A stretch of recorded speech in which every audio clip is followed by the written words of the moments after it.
people. It's lovely to see so many people here, and particularly the students from Waiopehu College and their teacher, Dan Hutchinson. And these students have been working with Kim O'Sullivan, who's a postdoctoral fellow in the Hikaimaranga, the Housing and Health Research Program. And so it was her idea that we've been thinking for a long while. We're talking a lot about young people being affected by cold houses. Why don't we ask young people what they think and get them being the researchers? So this is, Kim followed us through this and had money from the Lotteries Foundation to actually carry out this study, and we've been very excited about the process. This is Kim's old high school, so that's great. In the audience, we're health promotion agency, people from the health promotion agency, architects, and very sweetly a group of medical students who just had an exam, but we're a group of people which is very sweet of them to come along, but they did a project very similar as fourth year medical students on cold homes, and this is a group of students who've done fantastic work, and we look forward to hearing what they've got to say. And we hope that I hope I'll see some of your faces in the future also as medical students here.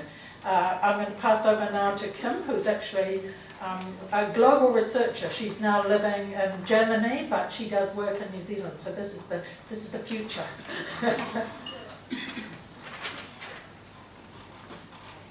Hi everyone, thanks for coming along to hear about my somewhat madcapped, crazy commuting project that I've got going on. I'm very much going to take a back seat today and let my co-researchers from Waiopehu do the talking. So I'll hand over to Liam and I'll talk to you again for some discussion afterwards if we've got time. Thank you, Liam.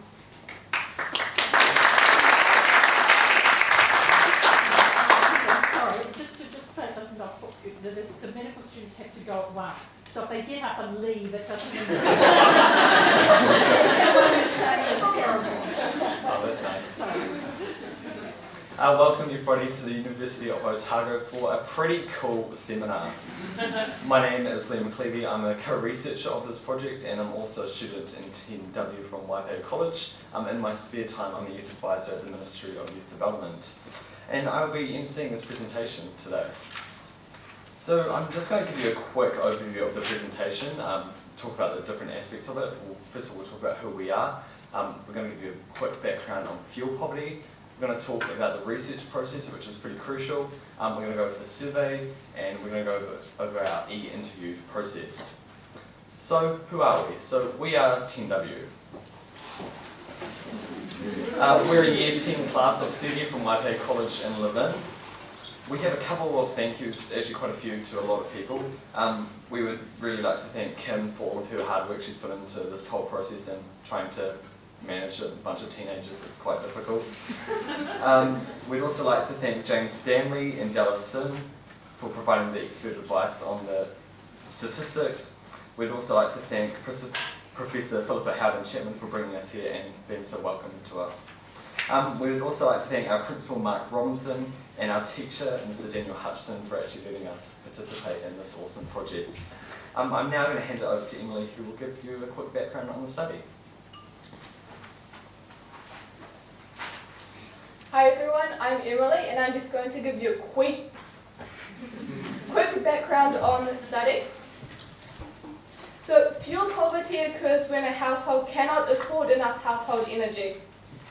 Reasons for fuel poverty include building quality, appliances and heaters, and cost of energy and income. Fuel poverty is a problem affecting 25% of New Zealand homes, especially families with young children, people with disabilities and the elderly. These are the people that also spend more time at home. Many households experience energy services deprivation, making it difficult to keep the homes warm and healthy. Fuel poverty can cause respiratory, heart and circulation problems, resulting in more doctor visits, sick days and medicine.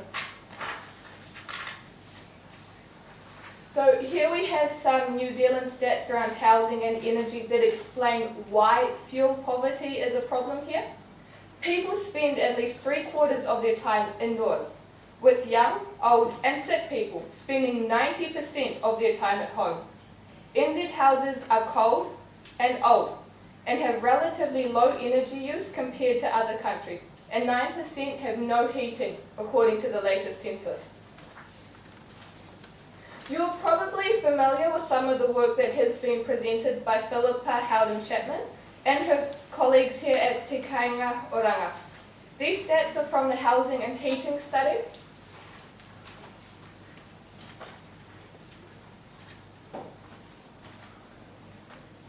These stats are from the Housing and Heating Study with families with a child with asthma. On average, New Zealand children's bedrooms are 14.5 degrees. Insulation and heating only raises bedroom temperatures by 0.8 degrees. I will now hand you over to Miranda.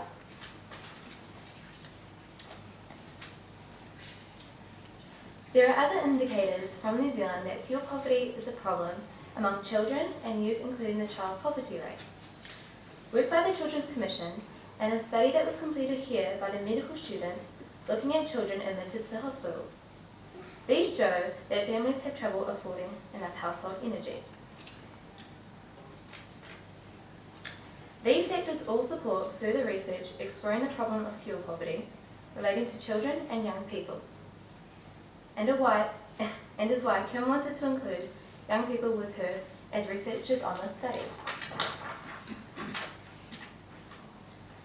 This is the COOL study.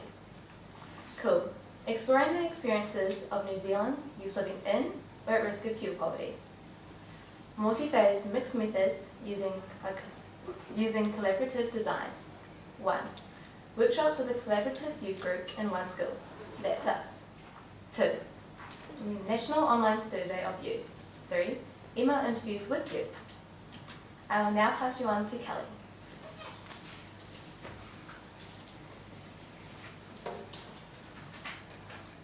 We did our research into fuel poverty over a total of 6 class weeks. Each workshop took between 1 to 3 weeks, and during each workshop we were split into multiple groups to split the workload. The first workshop that we did started with Kim explaining fuel poverty and how it may affect New Zealanders. We eventually went on to develop questions for a survey tailored for young people our age. Before we released the survey to other students, we looked for double ups for questions, bugs in the surveys, and any problems that it may have. After being checked over a final time, it was sent to schools across the country and we waited for results. In the second workshop around June or July, we were introduced to quantitative analysis and how to analyse data. We tried to use a program called EpiInfo, but unfortunately we had technological issues, so we had to process the information manually.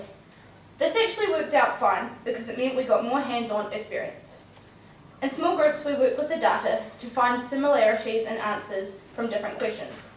The next day, we learned about qualitative analysis, and some of us volunteered to take part in the interview study. In the third and final workshop, around October and November, we began qualitative analysis on the open-ended questions. This involved some small group work. Each group worked with responses to one question and put them into categories called codes. We then chose a quote from each code which represented that category well. We then began work on the speeches and presentations for this seminar. I'll now pass you on to Rebecca and Isabel.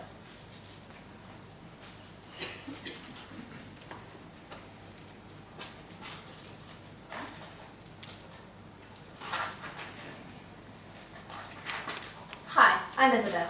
During the second workshop, Rebecca and I volunteered to start writing an introduction for the COOL academic paper. We eventually got around to this and met up one afternoon to begin working on the introduction. Kim had emailed us the instructions and framework to writing this type of report. She also sent us links to previous academic papers written on similar subjects. We were able to reference these in our writing. Hi, I'm Rebecca. We first began to read through the academic papers, and then we started planning our own intro. We just got straight in, as Kim had told us, any writing is better than none. We'd never done anything like this before, but Kim's help was really useful. It was a challenge, but we both agree it was worthwhile and hope to continue writing the intro soon. I'll now hand it over to Alex.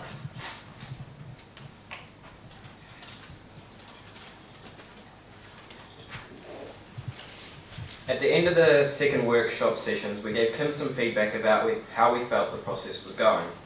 Kimberley analysed the qualitative data, and here's what we had to say about the results.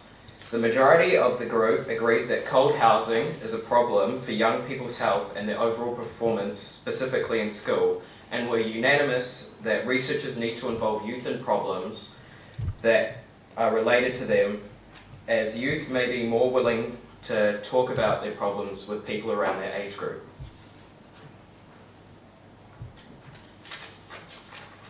Overall, the best thing that we thought about the research was the end goal of recognition in a journal, which was a huge incentive.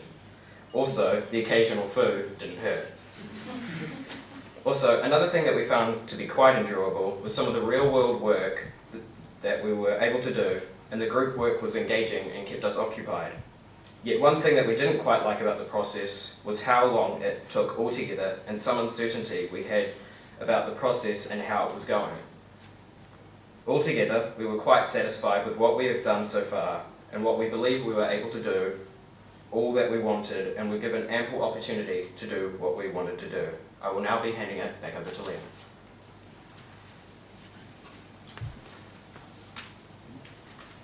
So I'm now going to go quickly over the actual survey questions. Some of the questions were, do you have a say about when heating is actually turned on? Does your family know about when you're actually feeling cold? Are any of your activities restricted because certain areas are too cold? Having friends over, doing homework, getting out of bed, using the bathroom and toilet because it's too cold, or just no? So the goal of the survey was a total representation of our entire population, young people. The random sample was adjusted for the school size, and it was designed to compare the 3 climate zones, the different building standards and for installation requirements, and also 12 schools per climate zone, which totaled 36 schools, which needed 36 schools. So in our first round, we had 1 out of 36 schools recruited. Main reason that principals were very particular for their class time and wary of the research. The teachers suggested some process changes, which we did follow through. We started targeting as their principals that target teachers like HODs of social science and health. And instead of sending a big long email, we decided to actually call and then email and send less information. So in the second round of recruitment, we had 16 schools recruited, which is a fantastic improvement. So we don't really have any results to present today because it's still ongoing, so shout out to Dallas and James for that. We're currently working on a journal paper for submission, and when the qualitative analysis from our survey is completed, we can sort of move forward on that. From the survey, we had a total of 656 representations from 17 schools nationwide. I'm now going to hand it over to Dara and Ashley.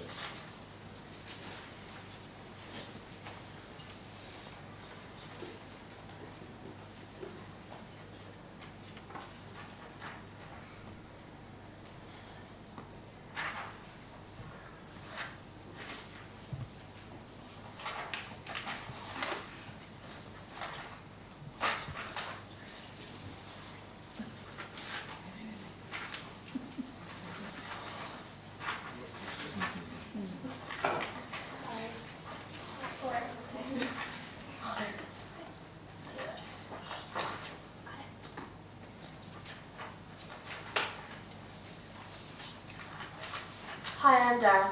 We included some open questions in our survey. The key questions generating qualitative data we'd like to present were: do you have any other comments or anything else you'd like to tell us about what it's like at home in the winter? Would you like to tell us more about restricting your hot water use, having your electricity disconnected for late or non-payment, your family juggling paying for food or other bills to pay for electricity? We asked survey participants if they would like to tell us more about contributing to bills. We categorised these into codes. These are a few of the responses. Jobs. I have this job. I'm 14, but sometimes my parents need my money. Feeling obligated. I feel like I should help pay the bills as I do use some of the electricity at home. Pocket money. Extra pocket money I give in. Have to. Dad may take money from my account if he needs it, which is rare. Basically because I'm forced to. Food. When I have spare money, I buy extra food. Pay other bills. Because I always get sick, so I have to go to the doctors by myself, so I pay for it. I will now hand over to Kiara and Paige.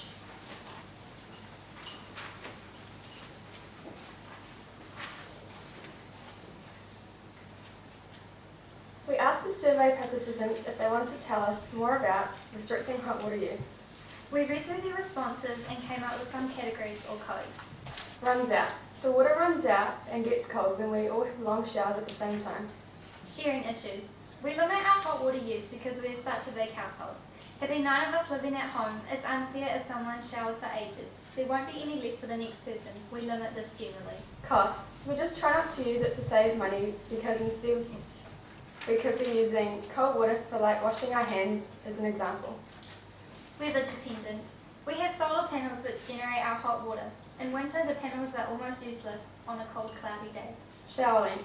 We save water by having shorter showers and using cold water to wash hands, because otherwise we will run out of hot water and won't be able to wash ourselves.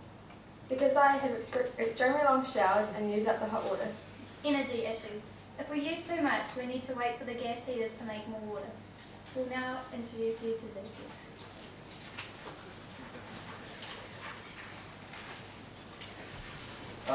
This is what the young people say about homes in winter. The lounge is really warm and great, but every night I have to embark on the dangerous journey to the stairs to my bedroom. I would say it's the New Zealand equivalent of Mount Everest. This next one is a Game of Thrones reference, don't understand. It's bloody cold. Winter has been coming and I didn't listen to the Starks. Now it's freezing. Coping. Sometimes it's cold, but it's bearable. Compared to homeless people and people with uninsulated houses. I have it easy. It's cold, but not unbearable cold. It's just a bit chilly. It's all good, I guess. Like, I complain about the cold and all the time, and I never get out of bed. And when I do, it's for food or for showers or to stand by the fire. But other than that, we get warm food and enough blankets. More coping. In the winter, I find it cold upstairs, where all the bedrooms are, because we only have one gas heater, which is downstairs in the lounge. I really want to get a heater for my room, but it's so expensive. Instead, I turn my electric blanket on or put on extra clothes, and hardening up. It's cold at winter, but I'm used to this kind of environment, so it doesn't make me cold or shiver, or make me say I'm cold. It's not too bad, because there are often a lot of people in my house. We share duvets and so forth the couch to keep warm. And next we have Sam. Here are some more answers. Eating restricts room use. The living room is the warmest as it has the fireplace. In the downstairs master bedroom, it is too cold to even walk down to it. And in one of the 3 upper bedrooms, it is freezing all year round, and in winter, even under blankets. We have no insulation or double glazing at all, and one log burner in one room, so we sometimes all sleep in that room because it's too cold in our bedrooms. My whole family sleeps in the biggest room because heating is too expensive. Cold homes and health. My sister has asthma, and the cold can bring onsets of coughing. I get chilblains every few winters, making my feet sore and cold throughout the days and nights. My dad feels the cold really easily, so we have to live in a warm house for his health. We know if the house is cold, if his fingertips go purple, or he starts complaining about why the fire isn't on. Cold effect study school. Every room in the house is warm except for my room because it has absolutely no sun, and the heat is way too far from it. And when I want to study alone, it's often in my parents' room. Stress that it is too cold in my room to do homework or study. Get stressed about homework because it's too cold to do, too cold to think. Hey government, we youth want action. It gets really cold at night and the government should help out, especially when some people are dying in their own homes because of the coldness because not many people can afford heating with their bills. It's so cold in my house during the winter. If they could do something for everyone not to be as cold, it would benefit their education too. Being sick really limits where you go. I would like to hand this over to Lydia.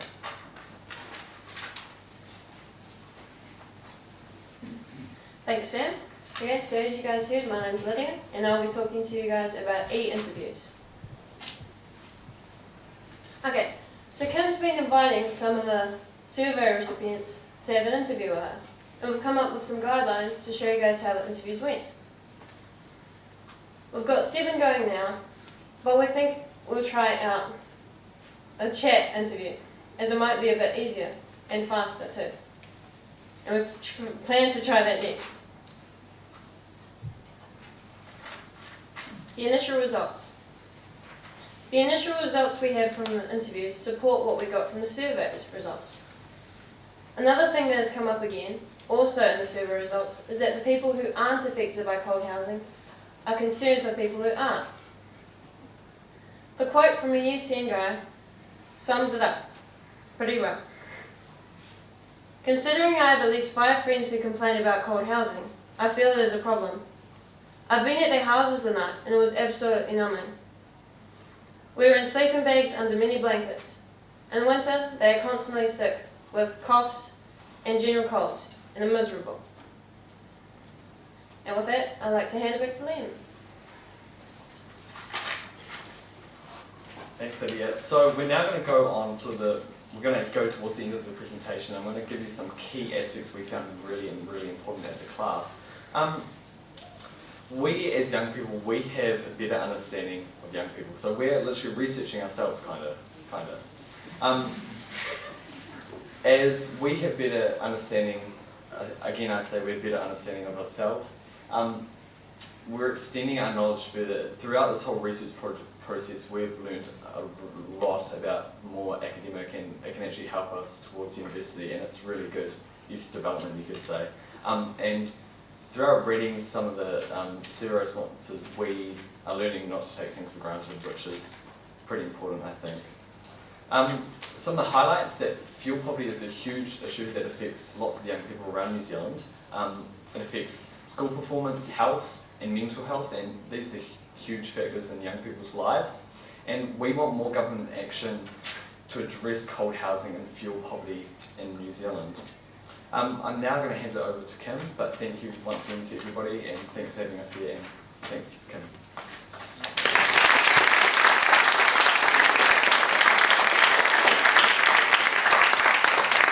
Well, I hardly think I even need to give a presentation again. Weren't they fantastic? I'm very proud of you all, so thank you very much. So if anybody has any discussion or general question, we've got a bit of time over, so microphone here.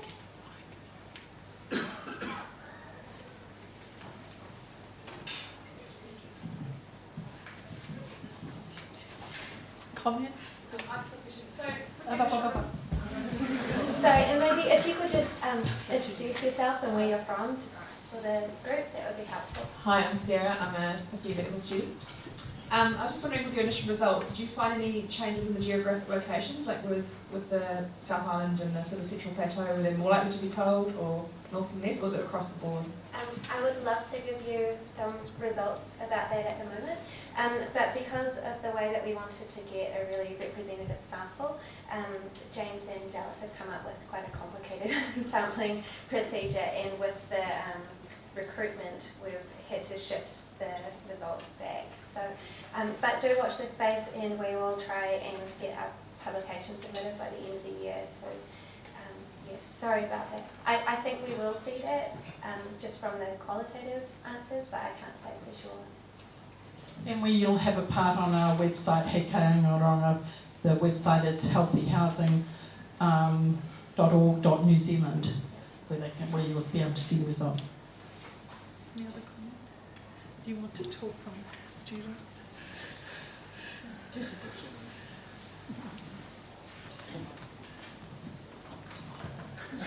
Thanks. Keith Huntington, I'm actually an architect involved in thermal simulation, etc. I'm curious if there was any questions asked about curtains. No, we didn't ask any questions about curtains in the survey. We asked them whether they had ceiling, wall, underfloor insulation and whether they had double glazing. But as you can appreciate, we had to cut it off at some point. So we ended up with about 40 questions in our survey. Unfortunately, that wasn't one of them. Okay.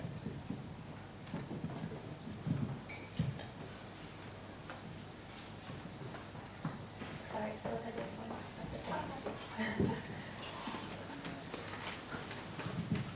Thanks very much. Thank you for that wonderful presentation. I think that was incredibly good work, and I think it's great the way you brought out the lessons for it.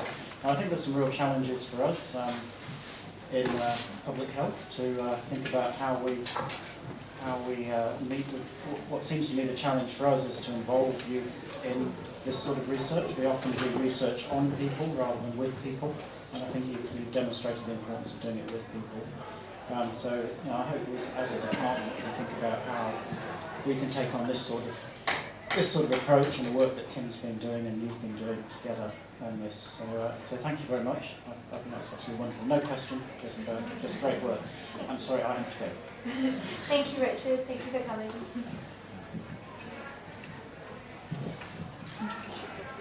Hi, I'm Lucy Telfer Barnard. I'm a researcher in the Hikainga Oranga. I have a question that follows on nicely from Richard's question just now. This is a question for the co-researchers from the school. Would you have any advice for researchers wanting to include co-researchers from youth in the future?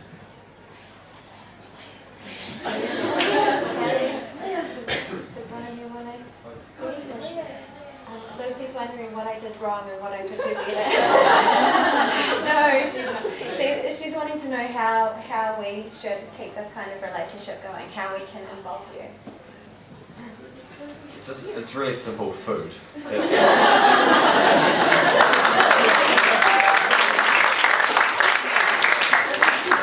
But I might be able to just explain a little more what happened, how I got this job. First of all, I went back to my old school because I thought, well, that's an easy in. And the principal was a teacher. The principal at the time was a teacher when I was there. So he actually moved on, and the new principal was very keen because he'd been previously teaching in the hut. So he was aware that this was a problem in his old community and was concerned for his new community as well. And then really I have to thank Mr. Hutchinson. Dan has been great. I called him and I said, I've got this idea. And he went, oh yeah, why don't you come and ask the class and see what they say. And I thought I was going to be there for 1 hour, and I've been there for 6 weeks. So throughout the year. So that was really exciting that, when I said to them, these are the parts of the process, I'll be making a survey, doing it, analysing the results, doing some interviews, writing a paper, and they said, oh yeah, can we do all of that? And can we present as well? And it'd be great if you could get John Key along. Unfortunately, he's not here, but we will be sending him a link to the wonderful presentation, so I hope he takes note. Any other questions?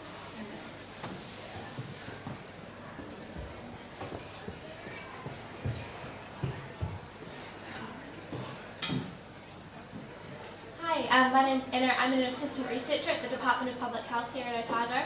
What an awesome, thank you so much for your presentation. Great study. All the quotes were really interesting. I just wanted to know whether the things that you heard back in the study, did they surprise you, or were they things that you could relate to? Lydia's putting her hand up, so I'll welcome Lydia back to answer that. Okay, so I'll just speak personally.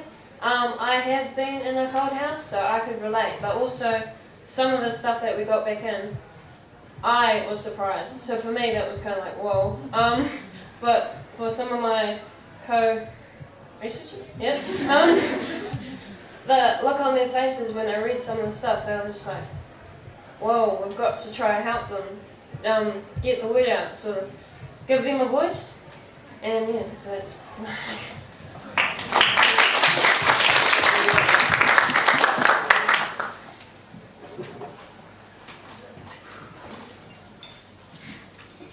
Hi there, I'm Amanda D'Souza at the Department of Public Health. I wanted to congratulate you all on an amazing piece of work. It's really, really impressive. And I was interested to hear that you wanted to invite John King, which is great. Because while I was listening, I was thinking this is so powerful and so important, it would be great for policymakers and politicians to hear you, not only for the information about fuel quality, but also just to show, you know, your amazing work and how just how beneficial it is to ask young people about some really complex, hard issues that have a major impact. So I think even just showing politicians and policymakers how you can engage with young people so powerfully, I think is wonderful. And if you're interested in exploring any opportunities to do that, I'd be really happy to have an offline conversation as well, because there's a lot of people who would really support you. I've been doing research, interviewing policymakers, and almost all of them say that they want to include the views of young people, but they don't know how to do it. So this is a great way to show them how to do it. UNICEF New Zealand are also about to launch a new public awareness campaign on improving things for children and young people in New Zealand, and I think they'd be really interested in your work. So, congratulations.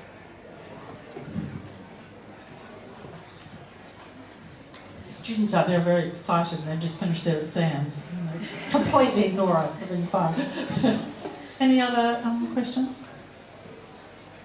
Well, there's students I know, these students are going to go to Parliament and listen to question time. So you're going to be very sophisticated leaders in the future, researchers, as well as knowing about parliamentary technique.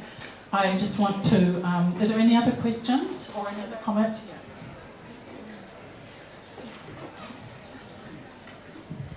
My name's Lydia. I think it's a great name.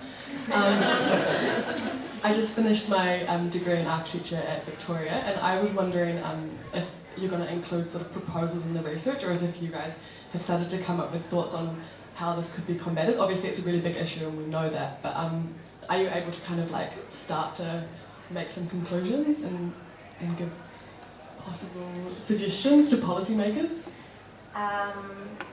Probably I can't say anything too conclusive at this stage, apart from that it's obvious from the data that we've collected to date that this is an important issue. It's an issue that you feel very strongly and passionately about. Everybody that we've approached for an interview, there was only one person who was not keen to start that process. And yeah, there were a lot of comments like the one that Lydia read out that showed that they were concerned for their neighbours and their friends if they weren't already having these kind of issues at home as well. So yeah, I'm afraid I can't offer too many more suggestions apart from that. I have been having a few little discussions with some of the people in the group, and they are also concerned about their school environments. So, and they would really like to maybe do a bit of lobbying around some of those kind of less than ideal environments, shall we say, to put it politely at the moment, until we can get any more evidence around that. But yeah, I think that the protective effect of children being at school is perhaps starting to be a little undermined by some of the building quality that we've got in the schools. So,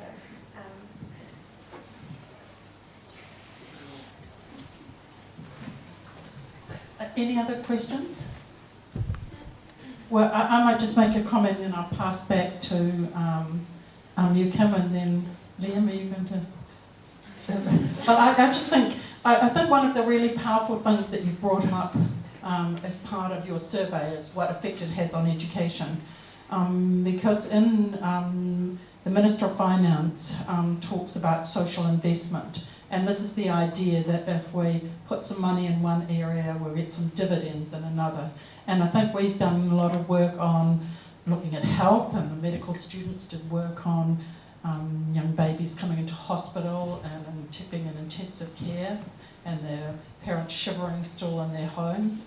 But actually we've done very little work on education, although we suspect that we know from, actually Richard's wife is a public health nurse and says it's the largest, the head of department, it's the largest reason that children stay away from school from asthma. And we know that asthma is affected by cold and damp and mould and unflued gas heaters and things like that. So we know that there is a link between cold homes and being able to study, but I think those quotes that you had about people being too cold to think and being worried about their friends and coughs and colds in winter is really important. And that's what the Minister is thinking about, I think, social investment. So what you've done is actually really important, showing that link through to education, and it's one that we hear about very little. So I congratulate you on doing a terrific job. I think you did wonderfully, and it was a privilege to hear you. I'm going to pass over now to Kim, and maybe one of the students wants.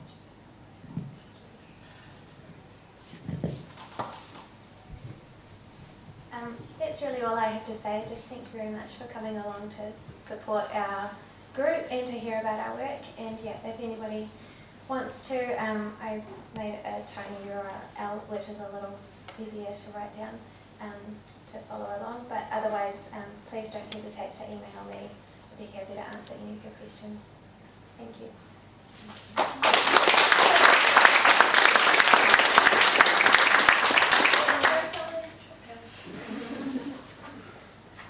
I'd just like to say on behalf of Team W, we would like to thank Kim so much. She's been behind the scenes in all of it and she's done so much work.